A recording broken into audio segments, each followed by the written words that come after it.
moderator's role during the experiment, first thing you will have to do is to log in into the system.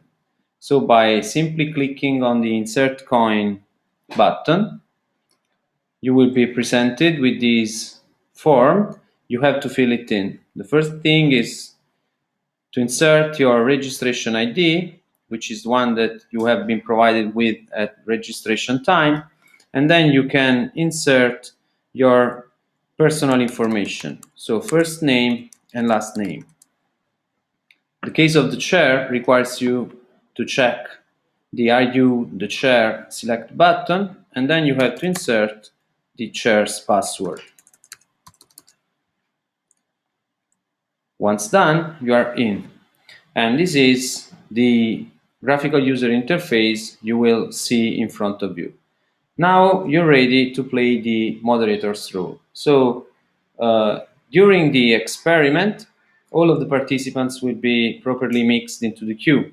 And as you can see here, we have the first participant whose color is red because this is an in-room participant who asked to enter the queue. And we have Paolo now, who is waiting for the floor.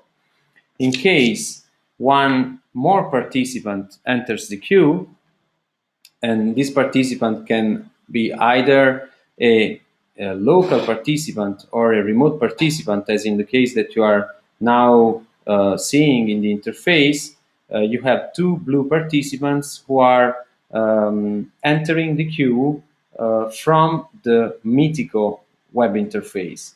So that's why they're blue. And the fourth participant has just joined, whose name is Pascual, and he is an in-room participant. So in this case, we have a situation where the virtual queue has been populated with 4 requests. So as a chair, what you can do now is start granting the floor to those participants. If you go and click on the Grant Next button, the first participant will be allowed to talk. And in this case, as you can see here, Paolo, who was the first in line, is asking questions and making comments at the mic.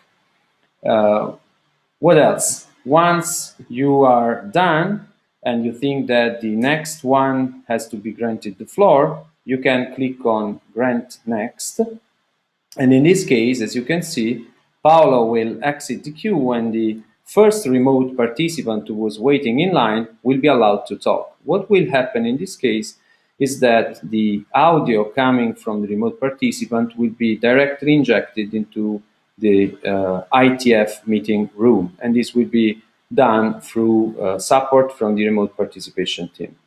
So other functions that are available to the chair are illustrated in the side panel that you see on your left here. So for example, if I decide that I want to cut the line at a specific level of the queue, I can go here, for example, on the left panel, I can click on this lock, and what will happen is that all of the participants that were waiting in line behind the current participant will be removed from the queue. And this is what happened with the only one participant who was still waiting. One more action that you can apply is revoking the floor. So let's figure out, for example, here that the remote participant who is speaking has to be revoked the floor. In this case, you as a chair can do this by simply clicking on the revoke button. What will happen here is that participant will exit the queue, and actually his audio will not be injected anymore into the ITF meeting room. So basically, that's all for the chair's role. All of the functions are quite self-explanatory, and you can just have fun by playing with it. That's it.